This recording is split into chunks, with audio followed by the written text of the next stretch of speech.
Hi guys, it's me, just Anderson again, and for this video is dedicated to the month of Halloween, October in 2024.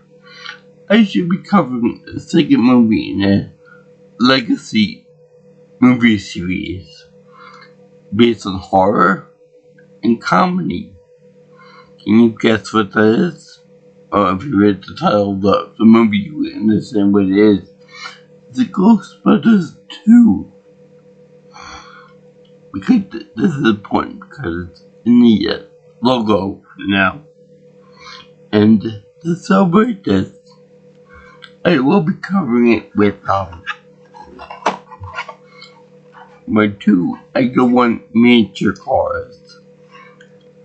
And this is Ego 1A from this movie with all the lights and gets on top. Advertising for it. You know, it should have the number of yeah, you do have the number here. They have called GLS.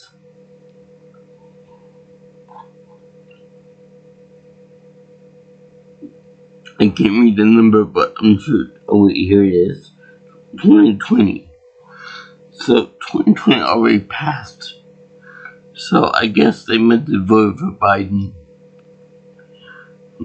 So that was funny. I just tried that too.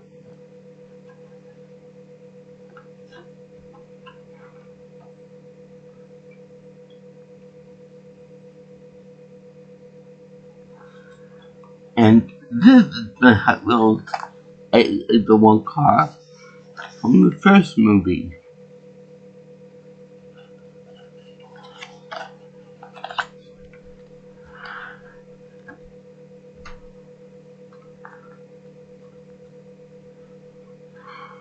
And you might be wondering why I haven't included my DVDs of the movie. Well, that's because those are the movies that I have signed by Mr. Murray himself, Mr. Ghostbuster, Peter Vickman. So I won't be showing that off anytime because that's secret to me.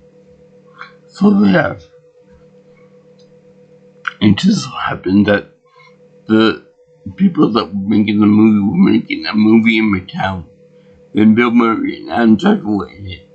So I got them to sign both of my goodies, my DVDs. And I'm not in the mood to share that with anybody right now on film.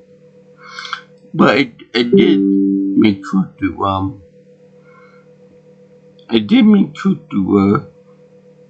do you call have my mother record for posterity. It's on Facebook. So anyway, this movie is different. Most people don't like it that much as the first one. I can respect that, but I like it. I like it as the first one because it was funny, it was unique, and the four guys were there: Abby Hudson, Bill Murray, Harry Ramis, and Dan Aykroyd, which I gotta say, R.I.P. to Mr. Harry Ramis, because he was pretty funny in his deadpan delivery of certain things, certain scientific terms. Now, it was really funny. Some of the things were really funny in this movie, and some were very odd. And I kind of agree with one of the quotes in the movie, and that being, quote, "Being miserable and treating other people like dirt is every New Yorker's God-given right. damn straight it is. And I'm living proof of that because everyone treats me like crap in New York City. Especially ladies. But that's beside the point. I already talked about that in my undating series and all that stuff. So, anyway, let's talk about Ghostbusters 2. So, we open up with watching a movie about Dan. I think her name was Dan Barrett. And it's a Glenn Weaver's character. And believe it or not, she actually had a husband, a fiance. Not really a fiance, more like someone who she wanted to get married to, but yet she had a child with. How did that work out? I have no idea how that works out. But, anyway, they show her, with her son Oscar. Oscar's the cutest little thing in the world. Now, I will admit though that even though the baby's cute and stuff, they did go out of their way to make this movie more family friendly than the first one. There's no smoking, no drinking, no cussing. They involve the babysitting. There aren't as many ghosts in this one. Hell, there's not even a ghost blowjob. No, I demand that in a sequel somewhere. A ghost blowjob, or whatever the equivalent is for the lead characters. Because, if you're gonna have a ghost pleasuring a man, they should have one pleasuring a woman too. Let's be fair here. Let's not be misogynistic or anything like that. You can't deny a woman that kind of thing. So anyway, wouldn't it be funny if they did that for 2016 Ghostbusters? Just putting out there. It'd be funny as all hell. Equal opportunity and all that. So, anyway. We're basically going to focus more on Dana Barrett and Oscar in this movie because that's pretty much the focal point. And you see her going along with her baby carriage, and you see her going there with right into a sweet liquid. Looks more like a Majin Buu's never mind. I'm sure I'm gonna get enough yelling and stuff on my other comment about goose and stuff like that, but yeah. Let's call it his love beam. That's they called it his love beam. So anyway, she runs over the liquid and the carriage goes up by itself. It rolls by itself on perfectly flat pavement, by the way, and it rolls along and it blocks traffic and stuff, almost gets run over, and then it also almost gets hit by a bus, but it just stops right when it's going to lane of the bus. I have no idea why, because the one controlling this line wants to keep the baby in one piece. So it doesn't make much sense for it to, run into traffic and whatnot. And, Dana is pissed off because her, boyfriend lover there, who is not Pete Rickman from the first movie, was, left her to go to London or something like that. So when the guy went to London, he left her holding the baby, holding the baby as, I guess, collateral or something like that. Which I always hate. I hate when people get a woman pregnant and dump her. Go off to do August work over in London, for example. Now, she became an art restorer, a professional art restorer. Which, and think of it, wouldn't it be funny if she were restoring a piece of art, or the piece of art that's in the main part of the movie, Pico the Carpathian? Wouldn't it be really hilarious if she did the art restoration, like, I forgot what piece it was, the bogus art piece with that weird like a happy face type thing from it was supposed to be like a Jesus Christ painting of Jesus Christ. And when the art restorer didn't know what the hell they were doing, they gave like a round face with like a happy face on a happy smile on it. To really, screw it up big time. Wouldn't it be hilarious if she did that? Which, by the way, how in the hell do you go from working in the orchestra as like a cellist or something like that with a big cello and stuff, and then go become a professional art restorer? I mean, for it did the arts and it did the fine work with your hands, but still, it's kind of iffy at most, because you have to play ear string to do it like that. So anyway, Dana do this. She worked under she's working under the supervision of Janos. I forgot his last name, but Payment Nickel. And he does a wonderful Eastern European accent in this. And he's under the not really the guise, but the possession of Vico the Carpathian. Now Vico wanted to take over this body, this paint thing, and he used the painting it like how do you put this?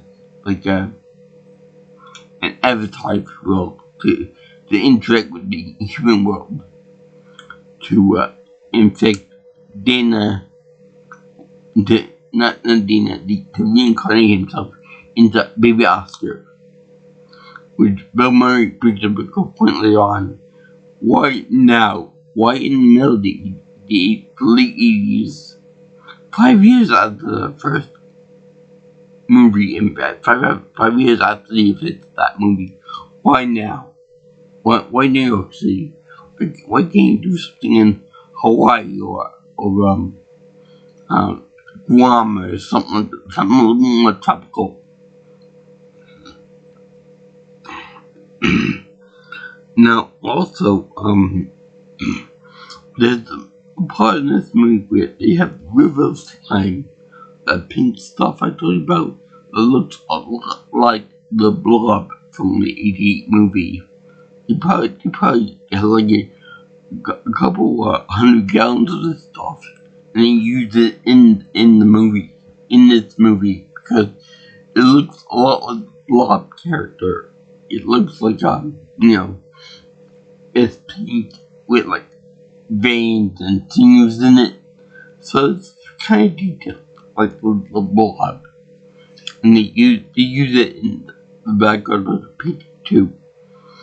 Now, my questions are: is the river front, has it always been there, or is it tied to Vigo? Because Vigo's getting more restless and more cranky and stuff, more active.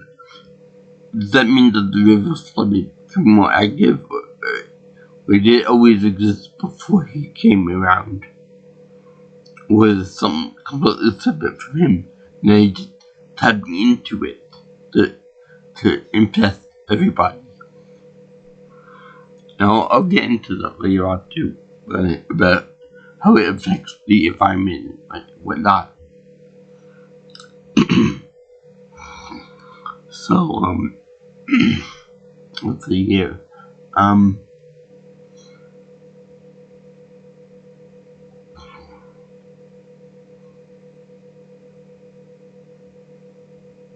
yeah. Also, another question I have to ask is, they say that the museum where Dana is working at, the Vigo painting went inside the storage, wherever they keep it in storage, cold storage in the patrons fly care, or no. So, why now? Why didn't it come out from when Vigo was first shipped over here? Why did it happen right after he came out of the storage locker or wherever he was in storage in the museum? That really doesn't make too much sense.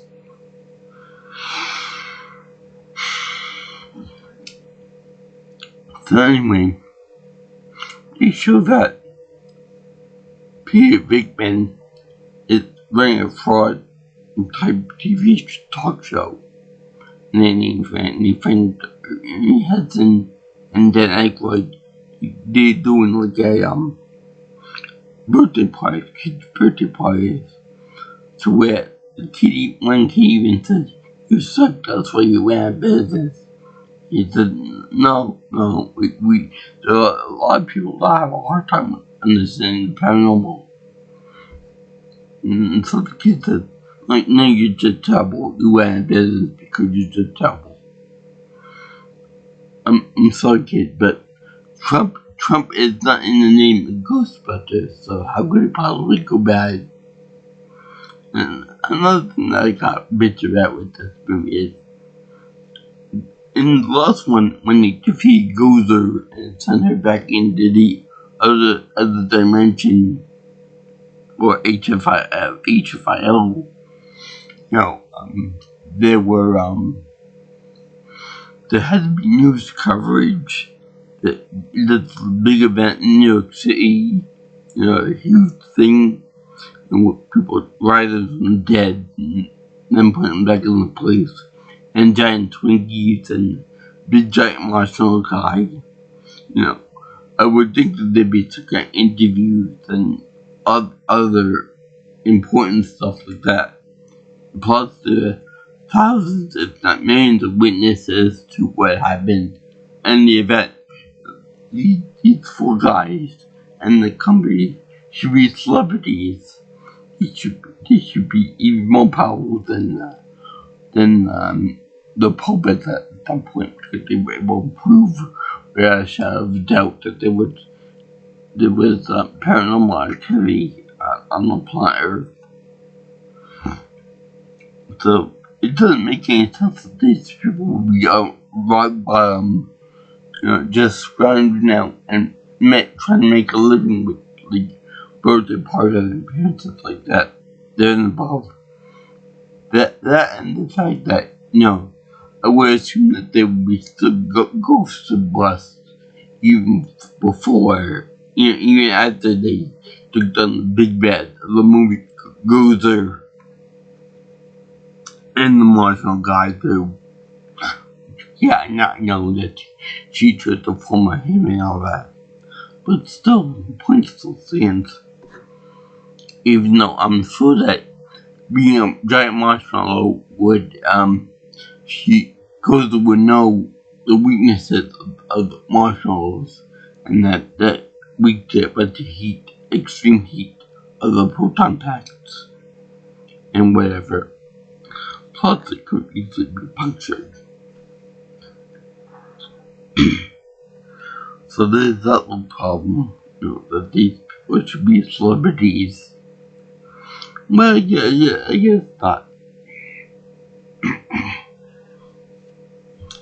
So they are the point where they even get committed in the last part of the movie, and by one of the mad eights, not by the same guy from the first movie, Dickless, but he is put away. They all put away somewhere. So they actually investigate a river slime underneath New York City, which again was that over there or was that just came with Vigo. I love the fact that they show like old architecture of New York City, like when they do the river slime, and they do with the ghost train affecting uh Winston, which is funny. The Ghostbusters were like a multiracial group. You know, Winston meaning the only black guy in the bunch. But it's kind of funny that when the ghost train happens, you know, they surrounded by heads of Vigo's victims, I'm assuming, they show him, they had the ghost train run over the black guy, which is kind of funny, but yet kind of not. And they know that he's the only black guy in the bunch, which is kind of weird. Now that I think of it, but yeah, this movie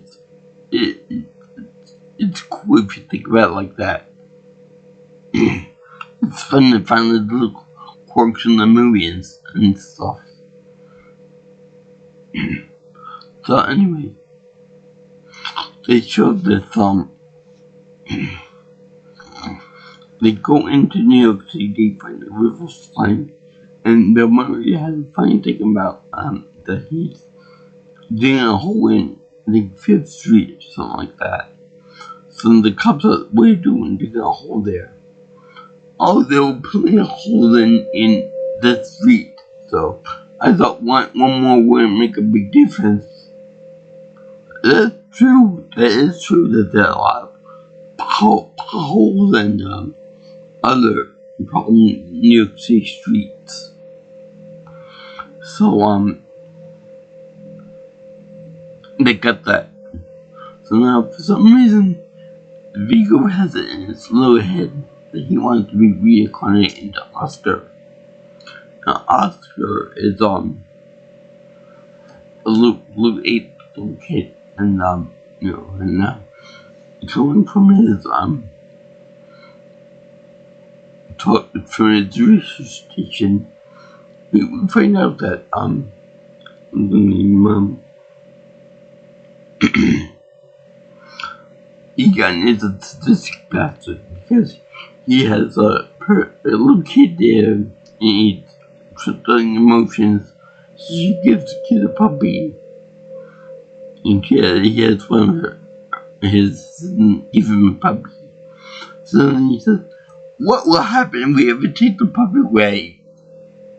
Which, now to think of it, is more of a like a reference from the indie video game nerd. And what happens if we take the kid away? I'll be pissed off. That's what's gonna happen. So anyway, and he also said that people aren't interested in bringing them more interested in epidemics. Okay, yeah. Then they did like a experimentation on the kid, Oscar, and they want to make sure that he's okay. Now, beside the movie, you know, obviously having to when we ran the baby in and stuff from the first movie, I'm thinking to myself, why is this woman in some point in the lore? You know, is she like a supernatural magnet or something like that? Because in the first movie she was the gatekeeper or the keymaster, one or two. In this one she's taken over by Vigo the Carpathian wants the kid, which is her blood. her own kid. So there's a little bit of weird oddity in there. Now, even though Peter Venkman's a bit of a creep in the first one, this one is more subdued when it comes to Dina. I mean, sure, there's like tit for tat there, but she tends to be more receptive, and even flirting with the guy too. And they even go out to dinner on occasion. But he tends to be a little more restrained, when things get serious and the kid's involved. And he tends to be more. He tends to focus on the important stuff, like getting the safety, helping get out, helping the mother out, and that kind of thing. Where in the first one, he'd be more pervy about it. Which I mean, it's kind of respectable. So anyway, there's this portion of the movie where Dana's in her own apartment, gonna give Oscar a bath with her in it, and all of a sudden the war in the top ends, and then the pink slime ends up going in there, which will remind me of the time that Boo killed the guy Smitty in Dragon Ball Z saga. So anyway, what happens is that this part with the bathtub and the big arm that comes out of the top grabbing for Oscar, which remind me of an elephant trunk. It scared the ever-loving Jesus at me as a kid. I mean, it was completely scary, and the puppetry was actually pretty good. In there, they made a whole big thing with a hand puppet and trying to move the tub in so to get the kid. Now, this is actually really funny,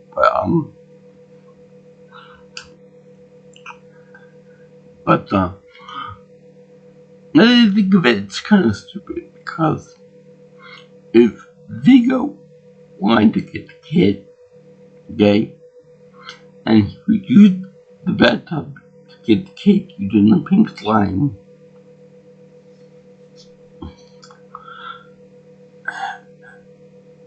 let's just say hypothetically, a mother got away with the kid, and he went to Venkman's apartment because he didn't know where to go. He took her in, but how is it that the slime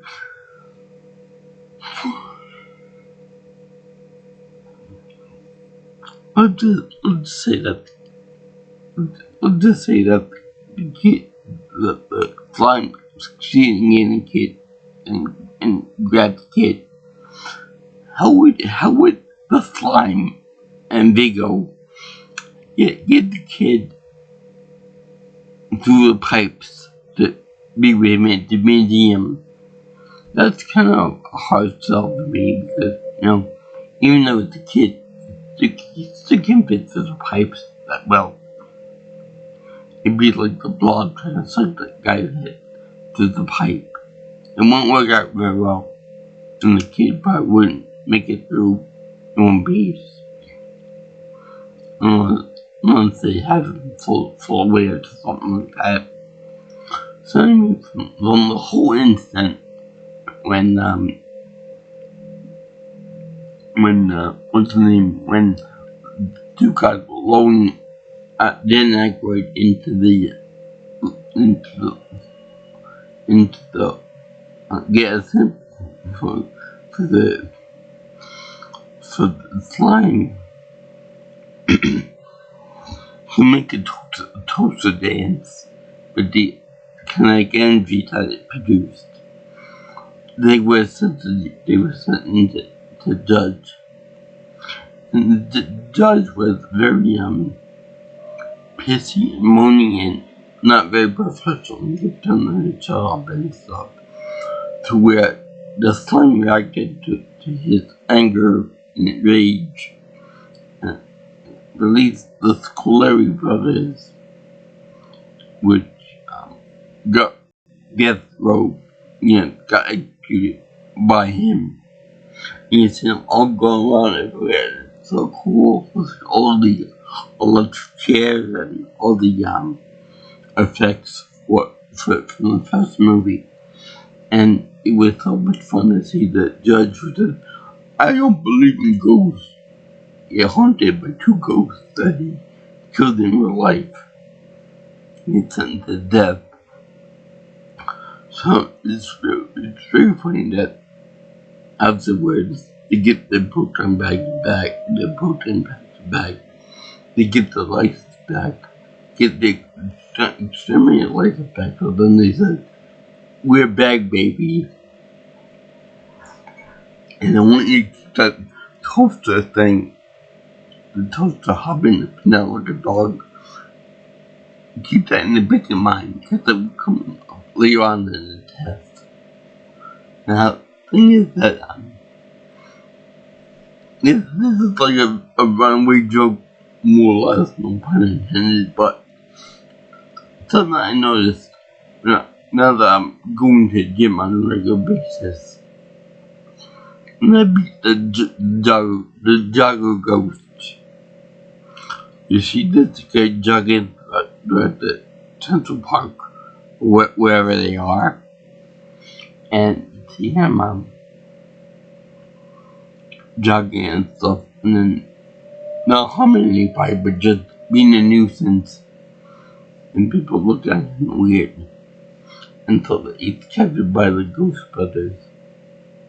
Now, normally that'd be like a ha-ha type routine, like, haha, he's jogging, let's get him. But it's more than that now, because I notice that people that go to gym on a regular basis, like more hardcore than I do, like people that get pissed off when you don't give them the machine right then and there, you don't clean it, you don't prepare yourself for them and stuff like that. The really real dedicated hardcore people, the guy that can pick me up and bend me in half, and those type of people, they're like real hardcore.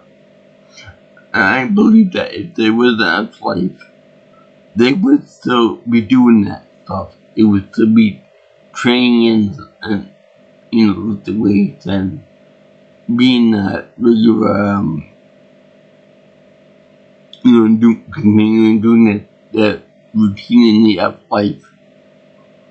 And that's funny because in this one, the guy must have been so much of a hardcore jogger that when he died, he had to continue doing that. Much like in real life. I'm sure that people do that in real life too. But anyway, they had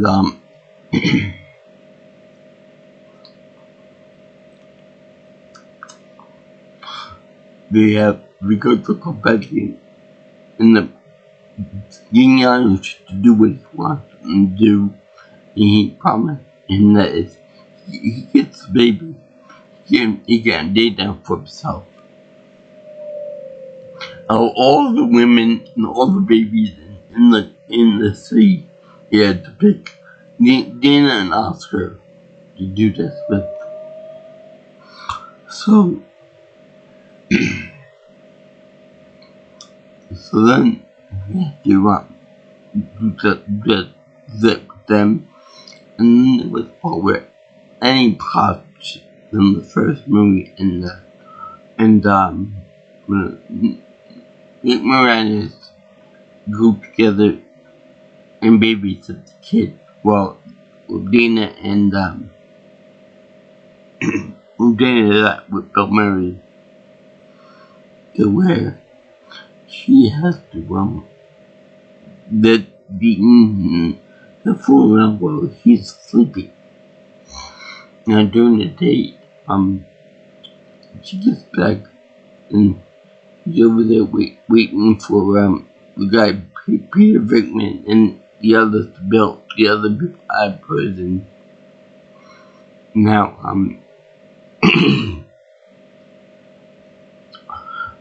they get a visit from Nightmare Chief for help because Peter McNichol and Janusz, under the position of Vico the Carpathian, which died much like the same way as Rasputin died, being shot, drawn a cord and poisoned and whatever, what have you. He possessed them and made Oscar go into the onto the ledge, and then Janusz picked him up and made a golden carriage. Now I know that that's terrifying for Mother, but would it make more sense to just have Janusz go to Janusz and pick him up from the window rather than risk everything and having the kid go onto the ledge on the corner of the apartment building? You know, you would think that that kind of thing would be dangerous for a little kid. And so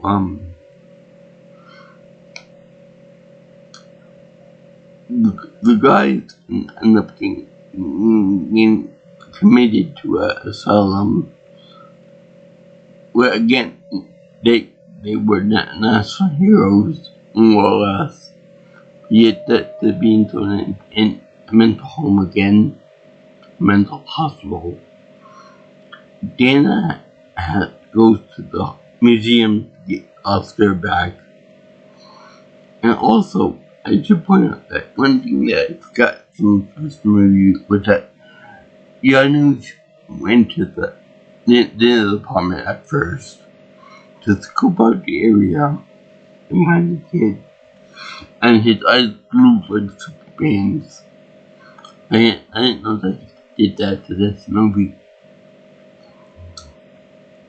So, Janusz ends up going to the museum with the kid. They don't force him, and unfortunately, the Ghostbusters can't get through the pink slime which Mia showed around the museum. So now, this pink shell looks like a gel wound that is like moving slowly like a blob again, with all purple and pinkness swirling around it. It's like kind of cool. It's like one of those magic eye pictures. So anyway, they try to pull them back. They don't do shit. Then they figure, you know, why don't we get something pure, something everyone can stand behind. Look, you look and they see the Statue of Liberty, and they use the same song and the same positive type of music, the same song actually, as when they used the toaster. Now, this is where the toasters come into play, because the toaster was moved up and down like a frog or like a dog, grab it up to the owner. But the problem with that was that was a natural movement for a toaster to make.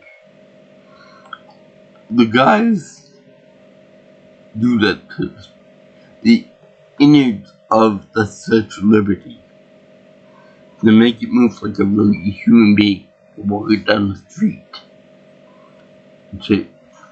To smash open the giant museum himself.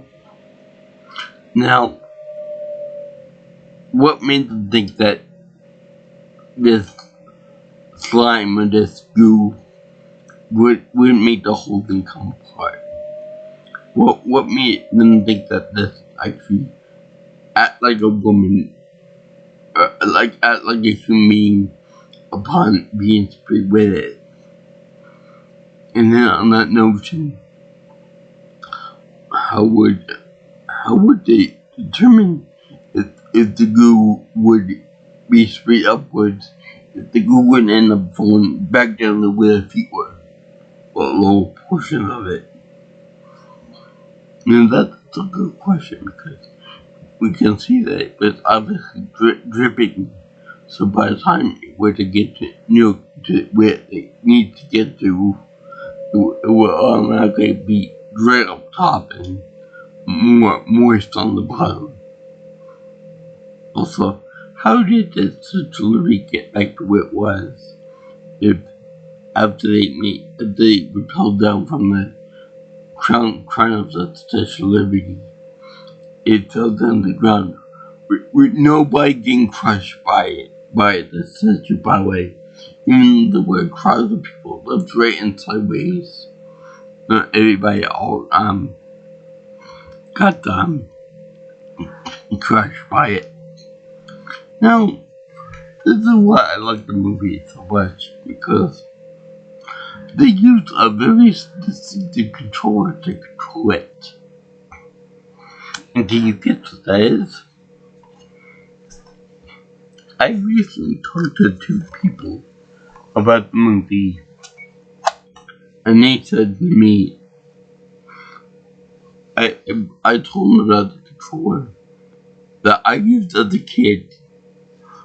The NES Advantage joystick with turbo and the 4-way directional pad, and select and pause and a slow motion button too. And he said that was really a thing, and yeah, that was definitely a thing. Demonstrated with a thing. I have one, not the one.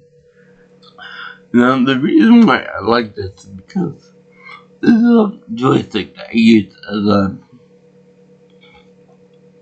as a kid with special needs. So to have a shout out to gamers, that was something special. But then to be shut out on a level, to be shut out like in a level of to be shut out on a niche level with a special needs joystick was something delightful and very special to me. So cheers to that. And yes, it was real. I used it when I played my NES Ghostbusters video game, which they do make reference to making Super Mario Bros. For the NES. So there. So anyway, this is a good time to make this controller.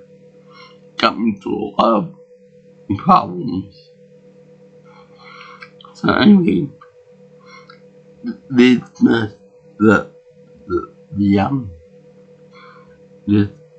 big giant shell, the gel mold can help.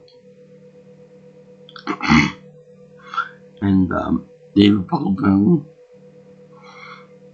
And the thing of it is that they have the Statue of Liberty. They fuck the police. They're too violent for me.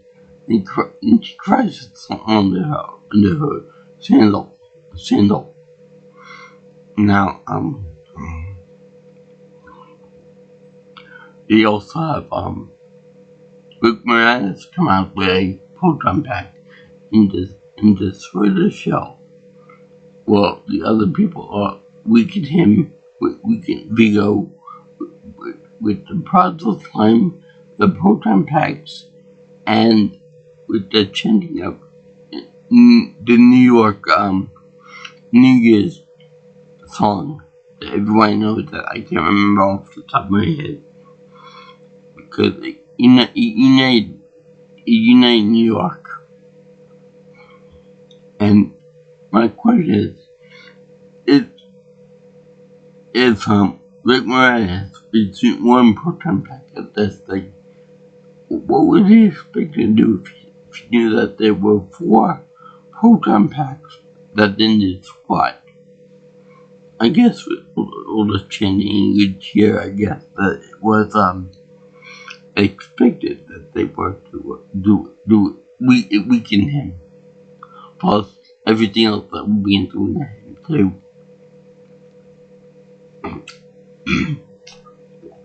Now, that's just very funny. There's a part in the movie because earlier in the movie when McMahon is taking pictures of Vigo, it had Ray, the Eggwatch character, staring at the painting with this.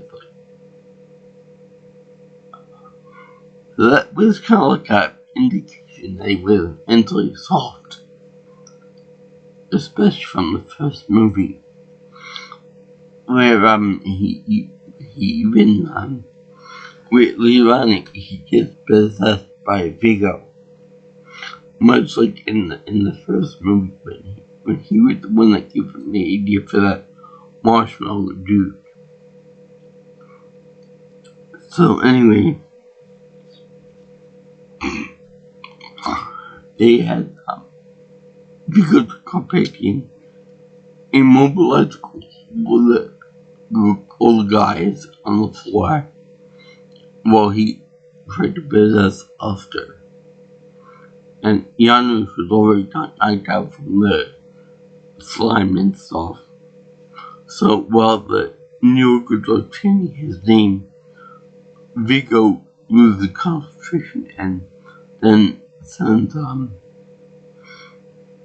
Oscar flying while Bedmore catches him, of course, but just barely he almost touches the ground. They were about 5 feet, touch the ground, and Bedmore will be like, oh, too slow. So anyway, I'm sure they wouldn't kill the kid, but it would just injure him. So anyway, they have them plotting him, and he did the head. Now, I gotta say that Vigo looks intimidating. Not as intimidating as the Gozer was in the first movie, but he reminds me more of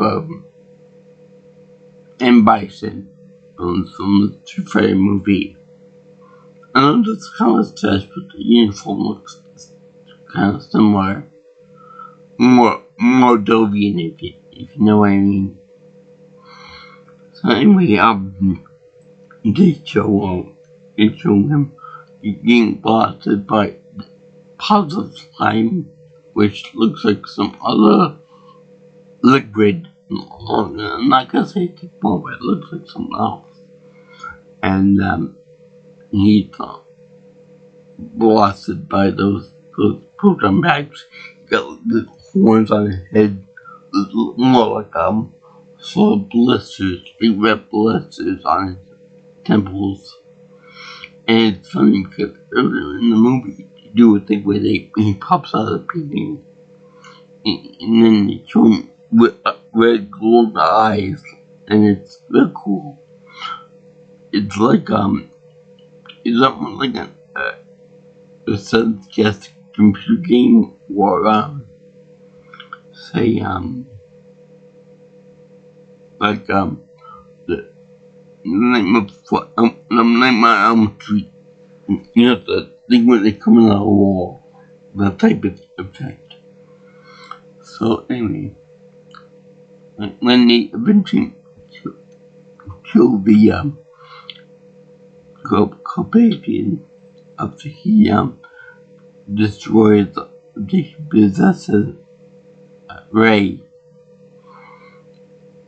which I don't know how to work out if if you succeed in getting ready, where it has like a 4-year-old body, where you impregnate somebody and then force the person to carry the possession, whatever.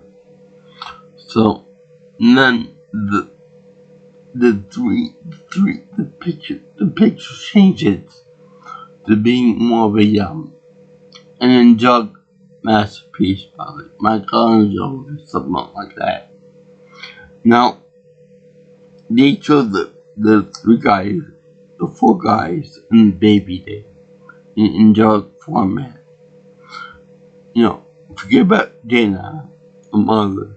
Forget about Rick Moranis who helped out, but he gets no credit for it. Forget about any pots. Forget about anybody else in the wig. Just the 4 guys and the baby. I believe that the baby was a judge. I believe that Ernie Hudson's character was angelic. I believe that Harry Master's character was angelic. And Aykroyd's character was angelic. Bill Murray's character, no.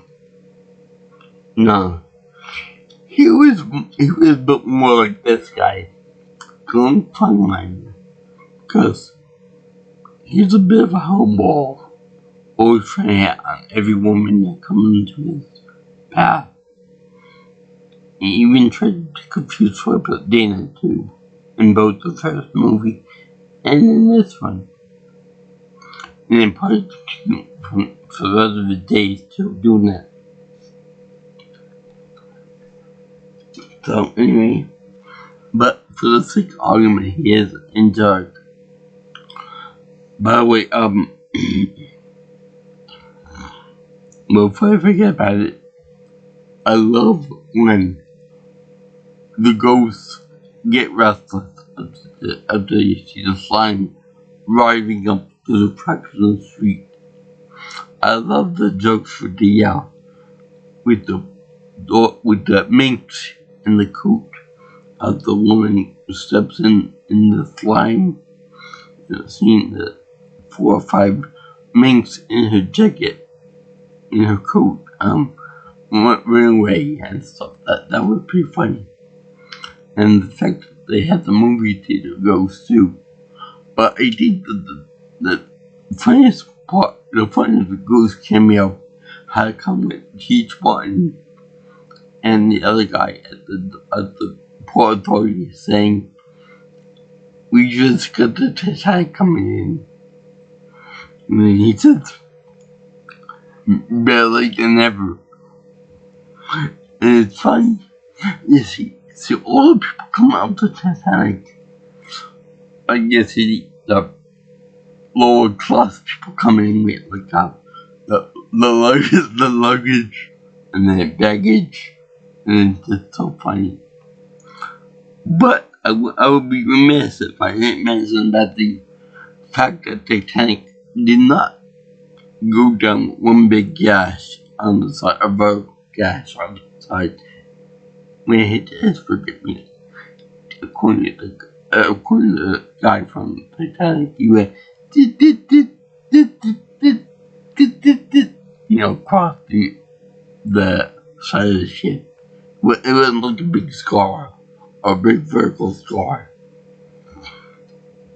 You might get that if you were like a wrecking ball or something, not an iceberg. In which it's the big multi-ton ass went up in the sky. So anyway, and then we have this kick-ass music soundtrack to the Ghostbusters theme song, as well as the other songs on it, which I think that when they were doing with the Central Liberty Museum around with the NES event, they were singing higher, and then they got the theme song for Happy New Year, theme song for Ghostbusters, and it's just very good. Which, by the way, they have the theme song as like a song when they do the birthday parties. So doesn't that mean that like the song exists in their own universe? It's kind of weird the way that happened. For me, I thank you for watching this video on Ghostbusters Part 2. It was really fun. It was fun to talk about. The effects were good. The song line was different, but it was similar enough to the first one that I liked it a lot. Maybe even more than the first one. The action definitely got a little bit better with the Scolari brothers. And, with them talking and dodging debris and stuff. No. Oh yeah, I also forgot to mention that Slimer's back in this. But he's a good guy in this one. I guess he got off it on the continuing unit for good behavior and learning ever of his ways. That and he didn't eat so much. He's not big anymore. Anyways, I guess John Belushi would learn his lesson and not eating like a pig. Because that's they said, Slimer was the ghost of John Belushi. I mean, he rests in peace too. So anyway, they showed bloopers and credits during the credits of this movie. They showed the characters of Brinkman and the other. So I think you watch Ghostbusters 2 with me. The video on it at least. Especially on the portion of for Halloween month 2024. I give this movie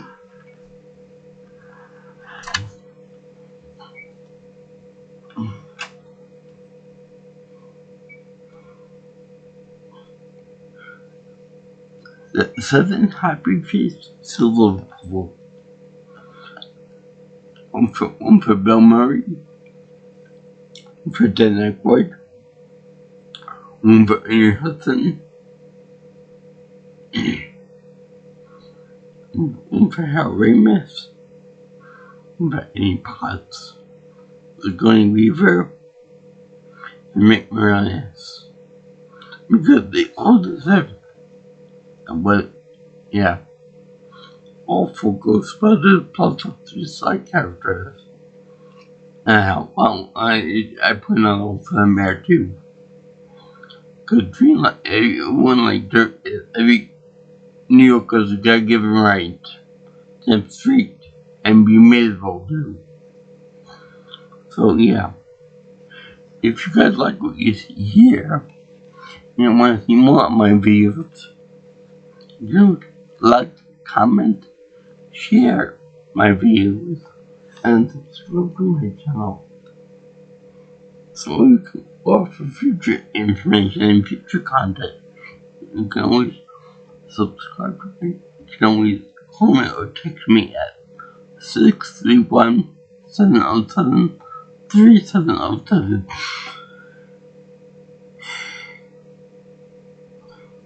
You can get me on Twitter at PNelsonPro.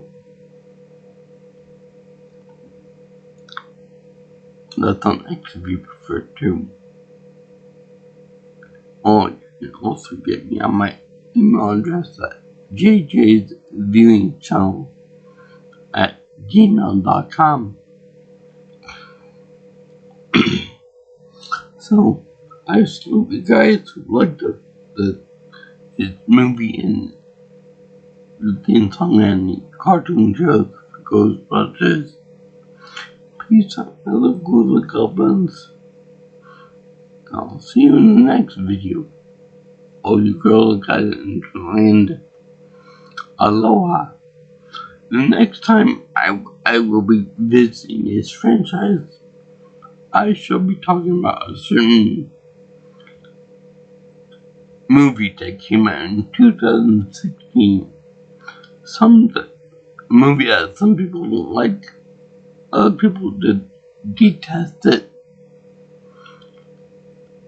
and I thought it was quite fascinating that when I bought the movie pack from the online store on Xbox Live, that they had this movie. They had the first Ghostbusters, the second Ghostbusters movie. They had Ghostbusters Afterlife, and then they had Ghostbusters from the Empire. Boy, it seemed like they had forgotten one, didn't they? A very important one, and I think I know why. Money. But I'll talk to you about next time I get a chance.